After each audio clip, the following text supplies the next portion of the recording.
आजकल कई सारे लोग वक्फ बोर्ड के बारे में बात कर रहे हैं। वक्फ बोर्ड इंस्टाग्राम, फेसबुक, ट्विटर सब जगह वक्फ बोर्ड की बातें चल रही है। चले क्यों ना, क्योंकि वक्फ बोर्ड ऐसा ही टॉपिक है। लाइक सीरियसली कई दिनों से इस पर कंट्रोवर्सी चल रही है। नेताओं लोगों के बीच नेताओं लोगों के बीच झगड़ा हो जा रहा है कि वक्फ बोर्ड हटाओ, कोई बोल रहा है वक्फ बोर्ड मत हटाओ।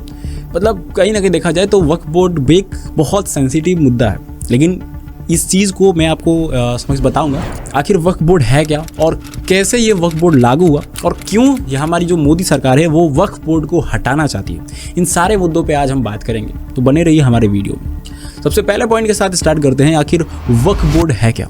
आखिर वक्फ है क्या कि इसके पीछे इतने सारे लोग पड़े हुए हैं। कोई नेता चाहता है कि ये रहे, कोई नेता चाहता है कि ना रहे।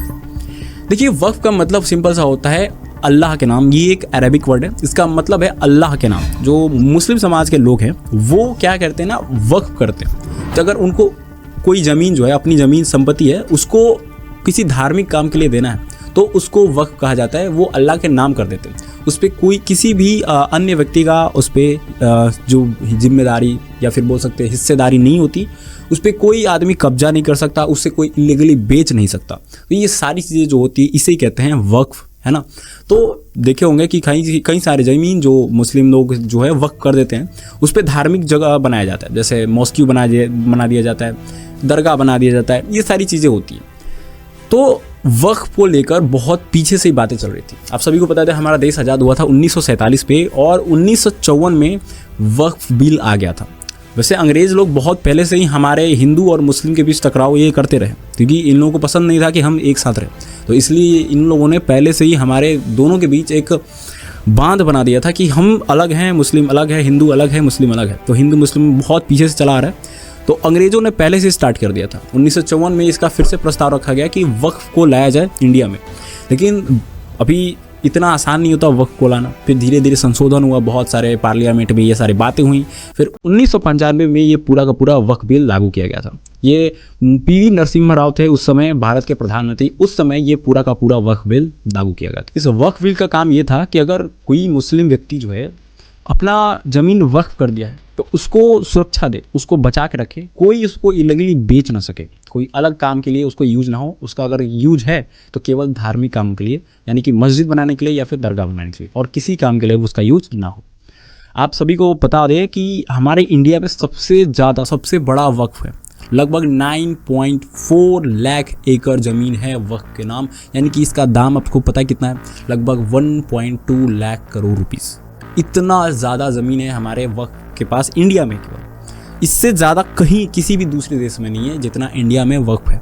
आज आप जो ताजमहल देख रहे हो, 2005 में इसे सुन्नी वक्फ बोर्ड द्वारा इसे भी वक्फ कर दिया गया था, यानी कि अल्लाह के नाम कर दिया गया था। अब आप सभी को लग रहा होगा कि ये जो वक्फ है ये कहीं ना कहीं ट्रस्ट की तरह दिख रहा है। भाई, ट्रस्ट और वक्फ में अंतर ज़्यादा कुछ है नहीं, ये दोनों के दोनों सेम दिख रहे हैं। लेकिन ऐसी बात नहीं है। ट्रस्ट और वक्फ में दोनों में अंतर है। ट्रस्ट जो होता है ज़रूरी नहीं कि उसका काम जो है रिलीजियस सेंटीमेंट के लिए किया जाए, धार्मिक कामों के लिए किया जाए। उसका यूज़ अलग अलग चीज़ों के लिए किया जा सकता है। यानी कि कई सारे लोग वृद्धाश्रम बनवाते हैं, कई सारे लोग चाइल्ड होम बनाते हैं। तो कहीं ना कहीं उसका अलग अलग काम कर सकते हैं ट्रस्ट द्वारा। लेकिन वक्फ अलग चीज़ है। वक्फ का काम केवल रिलीजियस सेंटीमेंट के लिए होता है, यानी कि उसमें केवल धार्मिक काम ही हो सकते हैं, पवित्र काम हो सकते हैं, उस पर और कोई भी काम नहीं हो सकता। ये वक्फ और ट्रस्ट के बीच अंतर है। 1995 में ये जो बिल आया था पीवी नरसिम्हा राव के काल में, उस समय वक्फ को बहुत ज़्यादा पावर दे दी थी। वक्फ को इतनी पावर थी कि इसके खिलाफ कोई भी जा ही नहीं सकता था। मतलब अगर कोई आदमी जो है, कोई मुस्लिम आदमी जो है अपने ज़मीन को वक्फ कर दिया तो उस वक्फ के खिलाफ कोई भी आदमी कोर्ट में नहीं जा सकता। अगर वो कोर्ट में जाएगा फिर भी उसको कोई फ़ायदा नहीं होगा। वो ज़मीन वक्फ के नाम हो गई तो वो हो गई।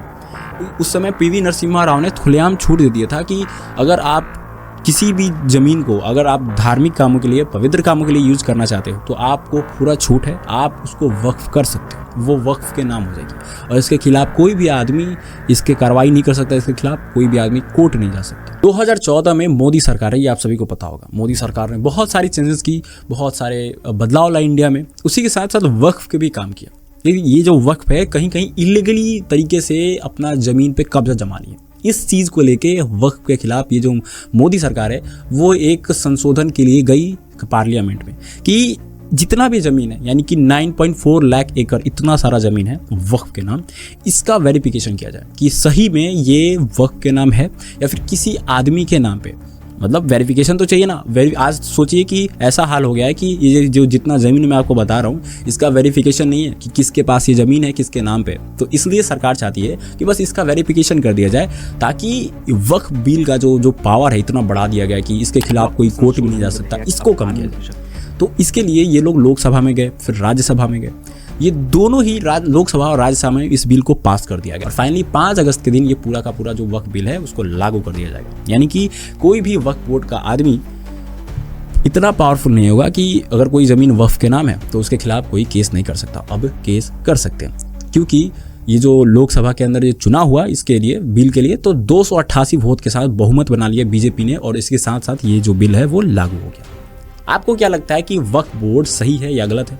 क्योंकि हमारे देश में वक्फ बोर्ड को लेकर कई सारे सेंटीमेंट है, लेकिन अभी आपको एक रील दिखाता हूँ। ये मैंने देखी, मुझे बहुत पसंद आया कि वक्फ बोर्ड जो खत्म होगा तो इसके लेकर हमारे देश के मुस्लिम वर्ग के लोग जो नए यूथ हैं वो खुशी मना रहे हैं, वो मिठाइयाँ बांट रहे हैं हिंदू लोगों के साथ कि देखो वक्फ बोर्ड हटाना ज़रूरी था क्योंकि इस पर बहुत सारे लोगों ने इलीगली कब्जा कर लिया था। इसको इलीगली बेच भी नहीं सकते थे और इसके खिलाफ कोई केस भी नहीं कर सकता था। तो इसलिए ये बहुत ज़्यादा खुशी की बात है।